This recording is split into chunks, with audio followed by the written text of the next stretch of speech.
Stages हैं वो क्या है और उसमें आपको क्या क्या किन किन बातों को ध्यान रख लेना है। ठीक है, ये मैं मान के चल रहा हूं कि आप सबको ये पता है कि इस परीक्षा की शुरुआत प्रीलिम्स से होगी, फिर मेंस होगा और फिर इंटरव्यू होगा, है ना। मोटे तौर पर प्रीलिम्स में बैठेंगे 5 लाख लोग, फॉर्म भरेंगे 12 लाख लोग, जिससे आप दबाव बना सकते हैं सब पे कि 12 लाख लोग बैठते 5 ही लाख लोग हैं, असली संख्या ये है। इन 5 लाख में से 3-4 लाख नॉन सीरियस टाइप के लोग होते हैं। सीरियस कैंडिडेट्स की संख्या 1 लाख से ऊपर नहीं होती है। 1 लाख में 1000 का सिलेक्शन होना है, ना कि 12 लाख में। रोल नंबर 12 लाख तक आता है, तो आप दूसरों के सामने धौंस दिखा सकते हैं कि 12 लाख लोगों में सिलेक्शन हुआ है मेरा। पर ईमानदारी की बात क्या है कि परीक्षा के दिन 5 लाख ही पहुंचते हैं, 7 लाख पहुंचते ही नहीं प्रीलिम्स के लिए। इन 5 लाख में सीरियस लोग 1 लाख हैं। इन 1 लाख में से लगभग 12 से 15 हजार का प्रीलिम्स हो जाता है, इतना मामला है। और अगर आप 1 लाख सीरियस विद्यार्थियों में 12 से 15 हजार में नहीं आ रहे हैं, तो इसका मतलब थोड़ा सोचना चाहिए कि कहां कमी रही तैयारी में। ये 12 से 15 लोग मुख्य परीक्षा देंगे, तो मुख्य परीक्षा में बैठने वाले कितने लोग हैं? इतने ही हैं। 15 हजार का प्रीलिम्स हुआ तो 14,950 मेंस देंगे। 10, 20, 50 ऐसे होते हैं जो एग्जाम नहीं दे पाए, तबीयत खराब हो गई, कुछ एग्जाम छूट गए, कुछ हो गया, नहीं दे पाए एग्जाम, लेकिन लगभग सब एग्जाम देते हैं। अब इन 15,000 में से जितनी सीटें हैं, अगर 1000 सीट मान ले, जैसे इस बार 1000 सीटें हैं, अगली बार शायद थोड़ी कम आएंगी, तो उसका लगभग आप 2.5 से 3 गुना कर लीजिए, तो 2.5 से 3 हजार के आसपास। ठीक है, तो मान लीजिए कि 2.5 से 3 हजार बच्चे इंटरव्यू देंगे, फिर इनका इंटरव्यू होगा। इस इंटरव्यू के बाद मेंस प्लस इंटरव्यू के मार्क्स जोड़ के उनमें से 1000 का सिलेक्शन हो जाएगा। कितना सिंपल है। उन 1000 में 180 आईएएस बनेंगे, 200 आईपीएस बनेंगे। और ये बात ध्यान रखिएगा, जितने सिर्फ आईएएस की सीटें 180 है ना, आज से 15 साल पहले जब मैंने अटेम्प्ट दिया लास्ट अपना, लगभग उस समय कुल सीट कितनी होती थी? 200-250 के आसपास। और आजकल सिर्फ आईएएस 180 बनते हैं और आईपीएस 200 बनते हैं इस समय। तो 380 तो आईएएस आईपीएस ही है इस समय।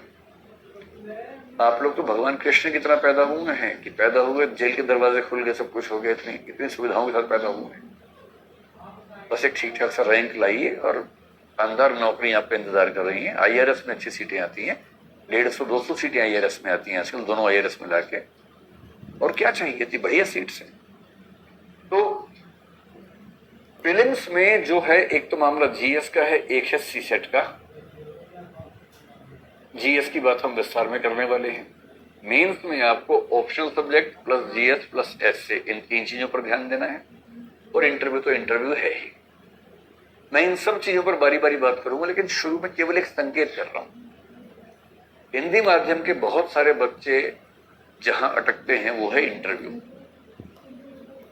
और उसकी वजह यह है कि उनको बचपन से वो सब परिस्थितियां नहीं मिली हैं जितनी अच्छी परिस्थितियां अंग्रेजी को मिल जाती हैं।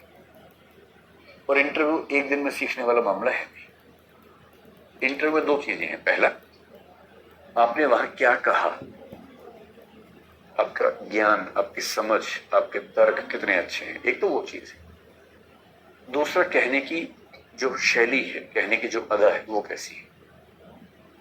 तो आप वहां क्या कहेंगे, आपकी नॉलेज, आपकी विजडम, आपके तर्क, आपकी समझदारी, ये तो समय के साथ होता जाएगा, क्योंकि आप करीब 1.5 से 2 साल तक जीएस पढ़ेंगे, ऑप्शन पढ़ेंगे, ये सब पढ़ते पढ़ते आपको तर्क सूझेंगे अपने आप। आप जितनी समस्याएं पढ़ेंगे, उन सब समस्याओं में आप पढ़ेंगे क्लास में कि ये प्रॉब्लम है, ये तथ्य है, समाधान ऐसे हो सकता है, ये इसके उपाय हैं, हर चीज पढ़ेंगे ही। तो जब इंटरव्यू में कोई आपसे पूछेगा कि आपके जिले में साक्षरता की स्थिति बहुत बुरी है, उस साक्षरता को ठीक करने के लिए आप क्या प्रयास करना चाहेंगे, ये मुश्किल प्रश्न नहीं है, क्योंकि आपने साक्षरता पढ़ा है अपने पाठ्यक्रम में। और निरक्षरता की समस्या को ठीक करने के उपाय क्या है, वो भी आपके नोट्स में लिखे हैं, आपने पढ़े हुए हैं वो उपाय। बस आपको तुरंत याद करके वहां बोल देना है, इतने तो। कोई भी समस्या पूछेंगे, दहेज पूछेंगे, वेश्यावृत्ति पूछेंगे, भिक्षा पूछेंगे, ड्रग्स पूछेंगे, ये सब सोसाइटी और जस्टिस में पढ़ते हैं। भौगोलिक समस्या पूछेंगे कि आपके राज्य में इस फसल का उत्पादन कम है, पहले इतना होता था, क्या वजह है। आप तुरंत बताएंगे कि इसके पीछे जो हमारी मिट्टी है उसका अध्ययन करने की जरूरत है। हमारी मिट्टी उस राज्य की तुलना में अलग किस्म की मिट्टी है, इसमें ये वाला खनिज कम है, इसलिए ये वाली फसल कम होती है। हमारे पास जो कुल पानी है वो कम है, इसलिए ज्यादा अच्छा है कि हमारे राज्य में इन फसलों की बजाय इन फसलों पर ध्यान दिया जाए। देखो रॉकेट साइंस थोड़ा में, आप जीएस में पढ़ेंगे ये सब। तो आप इंटरव्यू में जो बोलेंगे उसमें से 90% वो है जो आप जीएस और वैकल्पिक विषय में पढ़ेंगे ही पढ़ेंगे अपने आप।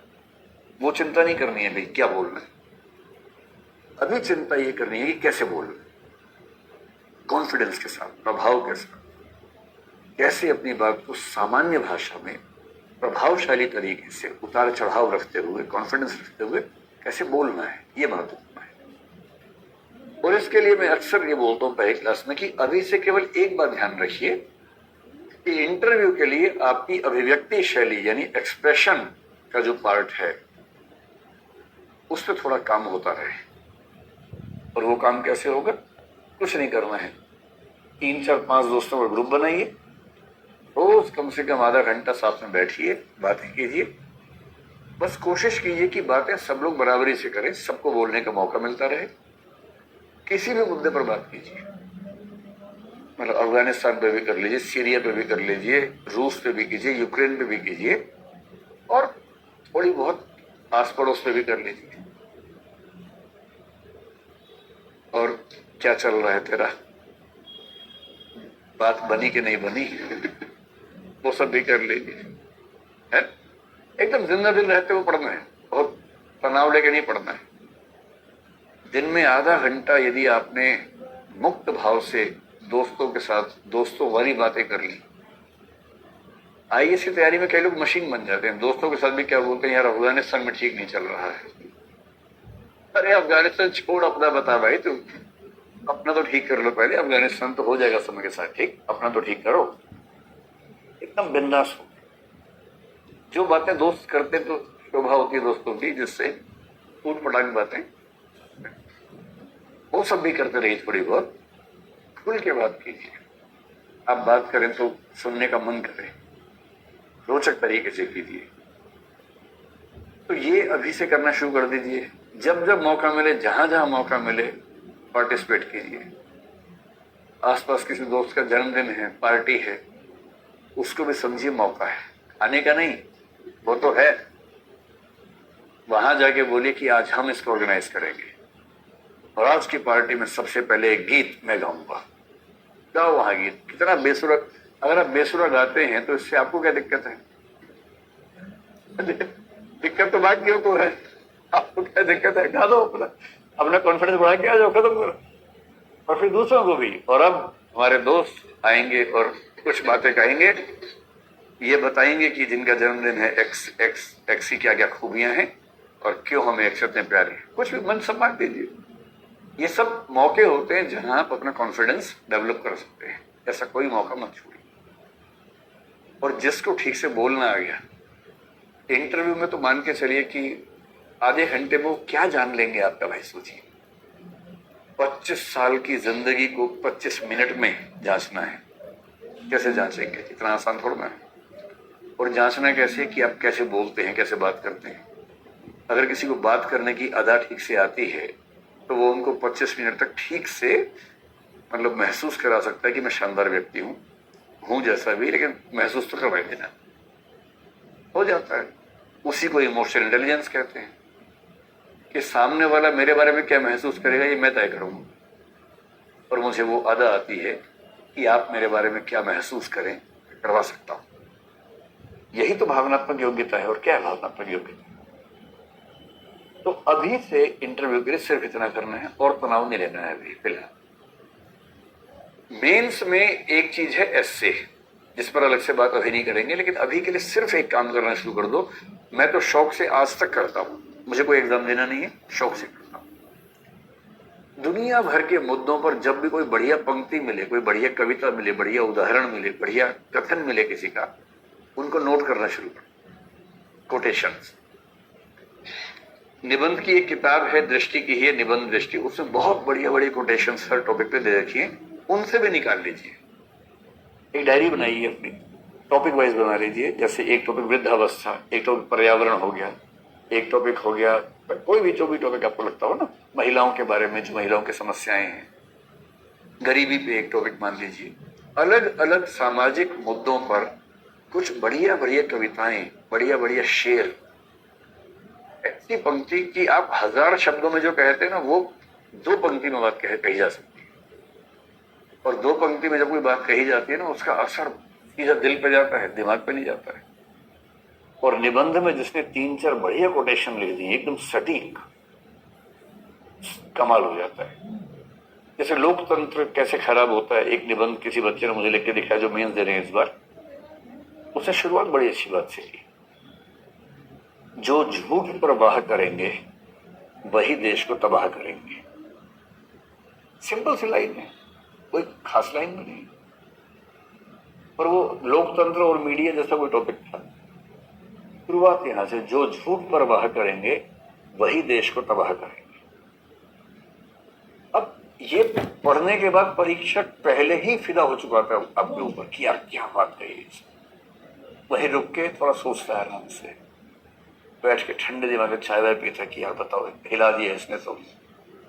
अब उसके बाद वो पेपर चेक करेगा, पहले से मान के चल रहा कि 125 तो हो गए इसके 250 में से, और आपने 3-4 लाइनें और बीच में लिख दी घातक किस्म की। तो हमें तो चिंता होती है, कहीं एग्जामिनर की उम्र भी 60-70 होती है, कहीं पता लगा कि